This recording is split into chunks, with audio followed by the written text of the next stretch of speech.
Hi! இன்றைக்கி எங்கள் வீட்ல என்ன சாப்பாடுன்னு சொல்லி பார்க்கலாமா? அதுக்கு நம்ம சேனலை ஃபஸ்ட் டைம் பார்க்குறீங்க அப்படின்னா சேனலை ஃபாலோ பண்ணுங்கள். வீடியோ பிடிச்சிருந்தா லைக் பண்ணுங்கள். ஃபஸ்ட்டு வெள்ளை சாப்பாடு தான். அதுக்கு ஊற்றி சாப்பிட்றதுக்கு பார்த்திங்கன்னா, தக்காளி கூட்டு தான் நல்லா கட்டியாக கடைஞ்சிருந்தேன். அது கூட தொட்டுக்கிறதுக்கு பார்த்திங்கன்னா, கத்திரிக்காய், முருங்கைக்காய் போட்டு எண்ணெய்க்காய் மாதிரி அவிச்சிருந்தேன். இதான் இன்றைக்கி எங்கள் வீட்டில் சாப்பாடு. ஒரு சிஸ்டர் கத்திரிக்காய் எண்ணெய்க்காயோட ரெசிபி கேட்டிருந்தாங்க. அவங்களுக்காக தான் அந்த வீடியோ. கத்திரிக்காய், முருங்கைக்காய் ரெண்டையுமே ஃபஸ்ட்டே நல்லா அறுத்து க்ளீன் பண்ணிவிட்டு ஒரு பாத்திரத்தில் சேர்த்துக்கிட்டேன். அது கூடயே தேவையான அளவு உப்பு, கடலப்பருப்பு சேர்த்துட்டு கொஞ்சமாக தேவையான அளவு தண்ணி, அதாவது காய் முங்குற அளவுக்கு தண்ணி விட்டுட்டு நல்லா வேக வச்சு எடுத்தாச்சு.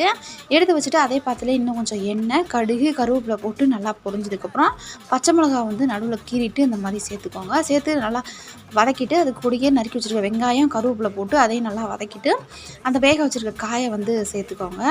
சேர்த்துட்டு ஒரு 2 நிமிஷம் வதக்கிட்டு அது கூடயே தேங்காய் துருவல் சேர்த்துட்டு அதையும் ஒரு 2 நிமிஷம் வதக்கி விட்டுக்கோங்க. அப்போ தான் தேங்காய் சல் போட்டால் கெட்டு போகாமல் இருக்கும்.